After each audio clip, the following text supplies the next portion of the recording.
दुनिया की महंगी तरीन गाड़ियां फरारी, लैम्बोर्गिनी और जोंडा पगानी के अलावा बैटमैन की पहली कॉपी किट तैयार करने वाले एक पाकिस्तानी के शोरूम में आज मैं मौजूद हूं, जहां पर मिलियन ऑफ डॉलर्स की गाड़ियां चंद लाखों में तैयार की जाती हैं। तो आज हम आपको इस शोरूम का विजिट करवाएंगे और इसके साथ साथ आपको ये भी बताएंगे कि अगर आप अपनी मर्जी की विंटेज कार तैयार करवाना चाहते हैं तो उसका तरीकाकार क्या होगा।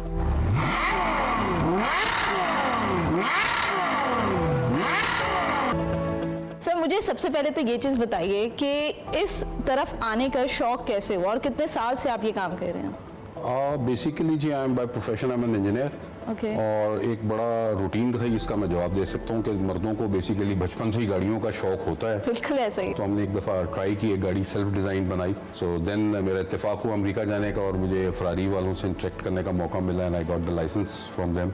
सो वहाँ से फिर देन आई पिक्ड अप। अच्छा, आपकी गाड़ी है बैटमैन जिसकी आपने किट तैयार की है, तो मुझे उसके बारे में थोड़ा सा बताएं, उसकी मैन्युफैक्चरिंग के बारे में बताएं और साथ ये भी बताएं कि कितने अरसे में आपने वो कार तैयार की है, क्योंकि आपकी वो कार दुनिया की वाहिद कार है जो स्केल बाय स्केल रियल के बिल्कुल कॉपी है। ऐसा है कि उसमें ज़्यादा क्रेडिट तो जाता है जो मेरे क्लाइंट हैं, तो उन्होंने मुझे एक छोटा सा स्केल मॉडल दिया था, कोई 1 फुट बाय कुछ इंचेस का। तो हमने उससे फिर उसको डेवलप किया and it took me around 6 months उसको कंप्लीट करने में। अच्छा। और हमने उसमें काम ये किया, बीइंग एन इंजीनियर, मैंने उसके अंदर उसके जितने ओरिजिनल गाड़ी के अंदर फीचर्स थे वो सारे किसी ना किसी तरह लोकल मैन्युफैक्चर करके वो ऐड किए। अच्छा सर, बैटमैन की गाड़ी के अलावा और मजीद कौन कौन सी गाड़ियां हैं जो आपने तैयार की हैं? फरारी है, ठीक है, देन जोंडा पगानी ये आपके पीछे खड़ी हुई है, ये हमने बनाई। उसके बाद एक बड़ी क्लासिक कार है, ब्रिटिश कार, उसको हम कहते हैं लूटस वेस्टफील्ड, वो बनाई। फिर हमने पोर्श RSK 718 बनाई।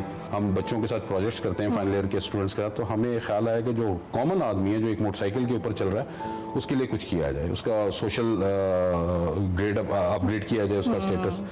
तो हम उसे मोटरसाइकिल से उतार के एक कार पे लेके आना चाहते थे। हमने 70 सीसी के इंजन से एक कार डेवलप की एक कॉमन आदमी के लिए। हमारा इरादा ये था कि हम 2.5 से पौने 3 लाख में वो गाड़ी देंगे। ये आज से 2-3 साल पुरानी बात है। अनफॉर्चुनेटली कुछ पॉलिटिकल इंस्टेबिलिटीज और दूसरे इश्यूज की वजह से हम उसको अभी तक लीगलाइज तरीके से नहीं ला सके। वैसे तो लाना चाहते हैं, बनी हुई आपके पीछे, मेरे पीछे खड़ी हुई, आप देख सकती हैं। तो वो गाड़ी कितनी माइलेज देगी? 1 लीटर के अंदर जनाब 35 किलोमीटर तो कंफर्म है, मतलब हम गए इससे ऊपर हैं, लेकिन अच्छा। मैं to be on the safer side के एवरेज किसी को मुझे बतानी है तो हमने 35 किलोमीटर 1 लीटर में उस पर की है और हमने टॉप स्पीड उसकी 60 किलोमीटर अचीव की है। अच्छा, अगर हम इन गाड़ियों के मटेरियल की बात करें तो आप कौन सा मटेरियल इस्तेमाल करते हैं और पार्ट्स भी खास तौर पर? पार्ट्स तो हम लोग ज्यादातर जो लोकली अवेलेबल है विद द एम के कल को हमें जैसे वो SSS सर्विसेज होती हैं, यानी स्पेयर पार्ट्स है, सेल्स है, आफ्टर सेल सर्विस, उसमें वो हम पे डिपेंडेंट ना हो। तो जब आप किसी भी गाड़ी को रेप्लिकेट करते हैं तो उसका कंफर्ट, उसकी लग्जरी वो एज इट इज आप कस्टमर को प्रोवाइड करते हैं? एक्चुअली जो स्टैंडर्ड तो वही होता है जो ओरिजिनल गाड़ी बनी होती है, तो हम कोशिश करते हैं उसके जितना क्लोज जा सके क्लोज जाते हैं। सर, ये जो जोंडा पगानी है इसकी ओरिजिनल प्राइस बताएं। जोंडा पगानी होराया इस वक्त आई है, it's over $10 million. It's a exotic car और वो ऑर्डर पे बनाते हैं। वो आपकी पिछली पेडिग्री चेक करते हैं कि दादा क्या करते थे, नाना क्या करते थे, देन दे एक्सेप्ट दी।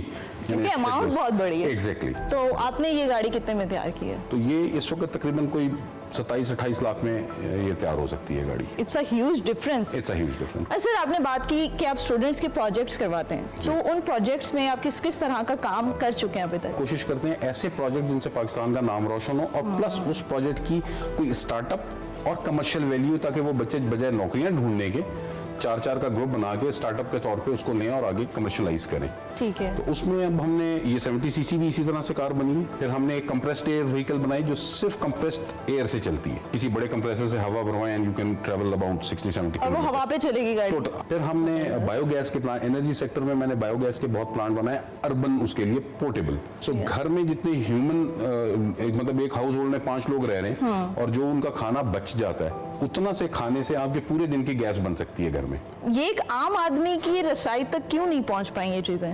मेरा उसका तो एक ही जवाब है, पॉलिटिकल लीडरशिप। अच्छा, बायोगैस के प्लांट की आप बात कर रहे थे, तो मुझे उसकी लागत बता दें। जो वेरिएबल प्रेशर वाला है वो तो तकरीबन कुछ 30-35,000 रुपीज में एक छोटे 5 मरले के घर के लिए काफ़ी है। ठीक है। और जो कांस्टेंट प्रेशर वाला है उसकी कॉस्ट ऑलमोस्ट डबल हो जाती है, लेकिन उसका फ़ायदा ये है कि उसमें जितनी भी गैस बन रही है वो सारी की सारी बर्न आउट होती है। क्योंकि अभी हमारे देखने वालों के जहन में भी एक सवाल होगा, और वो ये कि अगर हमने अपनी मर्जी की गाड़ी बनवानी है जी। तो उसको बनवाने का तरीकाकार क्या है और हम उसको किस तरह से लाइसेंस करवा सकते हैं? जो मोल्ड्स मेरे पास अवेलेबल हैं वो जाहिर है हमने एक दफ़ा तो खर्चा कर लिया, मेरे जितने भी पैसे लगने थे लग गए।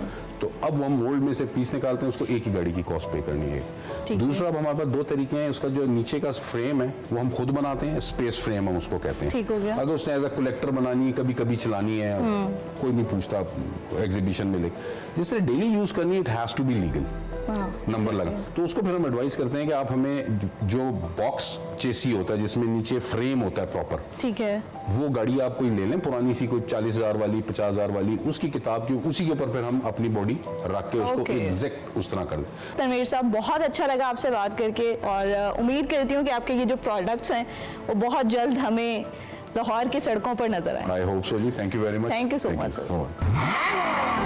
नाज़रीन, पाकिस्तान में आज भी बहुत से ऐसे इंजीनियर्स मौजूद हैं जो पाकिस्तान को तरक्की की राह पर गामजन करने के लिए कोशां हैं। अगर इनकी काविशों को लीगलाइज कर दिया जाए तो यकीन मानिए पाकिस्तान और इसमें रहने वाले लोग बहुत तरक्की करेंगे। उम्मीद करती हूँ कि आपको आज का ये सेगमेंट पसंद आया होगा। मुझे दीजिए इजाज़त और देखते रहिए एक्सप्रेसो।